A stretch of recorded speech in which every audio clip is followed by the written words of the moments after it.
بسم اللہ الرحمن الرحیم الحمدللہ والصلاة والسلام علی رسول اللہ صلی اللہ علیہ وسلم۔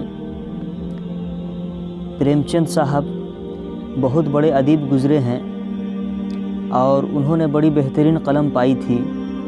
وہ لکھتے ہیں کہ سنسار کا سب سے اتم پدارتھ سپتر ہوتا ہے، یعنی دنیا کی سب سے قیمتی دولت نیک اولاد ہے، اور جب یہ اتنی قیمتی چیز ہے تو یہ قیمتی لوگوں کو ملا کرتی ہے،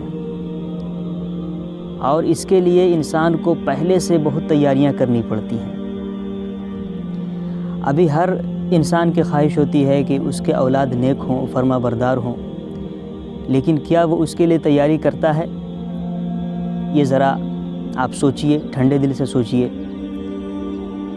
اس کی تیاری اولاد کے پیدائش کے بعد نہیں ہے، بلکہ اس سے بہت پہلے کی ہے۔ جب انسان حلال کماتا ہے، حلال کھاتا ہے، اور اس کے نطفے سے جو اولاد پیدا ہوتے ہیں وہ بھی نیک اور فرما بردار ہوتے ہیں، اور اس کے برعکس جو لوگ حرام کماتے ہیں اور اس طرح سے کماتے ہیں جو کمانے کا راستہ صحیح نہیں ہے، بلکہ اس سے کسی کو تکلیف پہنچتی ہے، کسی دوسرے کے حقوق کو ضائع کرتے ہیں، تو پھر اس کمائی سے جو خون بنتا ہے اس خون سے اولاد نیک اور فرما بردار نہیں بن سکتی۔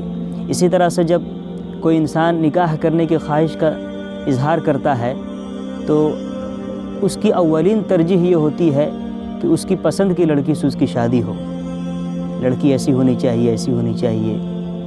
وہ ہمیشہ سے اپنی خواہشات کو ترجیح دیتا ہے، کبھی یہ نہیں سوچتا کہ اس کو اپنے اولاد کے لیے ایک بہترین ماں چاہیے۔ جب کوئی انسان یہ نہیں سوچتا کہ اس کے اولاد کے لیے اس کو بہترین ماں ملے، تو پھر اس کو بہترین اولاد کیسے مل سکتی؟ چونکہ اولاد کے لیے پہلا مدرسہ جو ہے وہ ماں کا گود ہے۔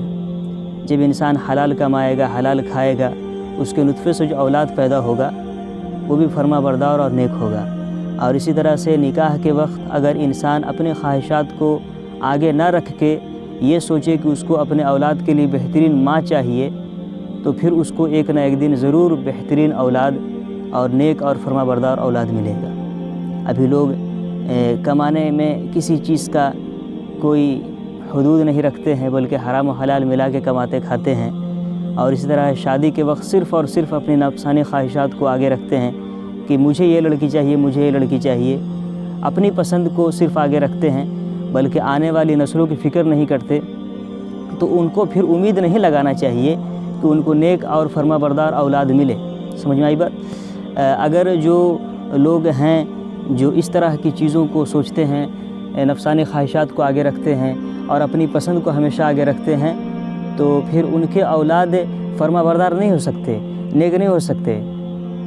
ان کو پھر کل ہو کے جب ان کی اولاد ان کی بات نہیں مانتی ہے، ان کے خواہشات کے مطابق نہیں چلتی ہے، یا اس طرح کے کام کرتی ہے جو سماج کے اندر، معاشرے کے اندر نیک لوگوں کا عمل نہیں ہے، تو پھر ان کو بڑی تکلیف ہوتی ہے۔ تو اس وقت تکلیف کرنے سے کوئی فائدہ نہیں ہے، بلکہ آپ نے خود اپنے عمل سے اور اپنے کرتوت سے اس طرح کے اولاد کو آپ نے پایا ہے، تو اب آپ اس کو بھگتیے۔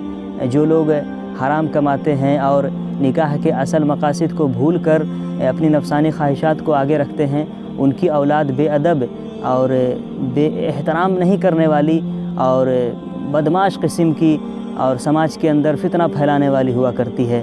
وما علینا الا البلاغ۔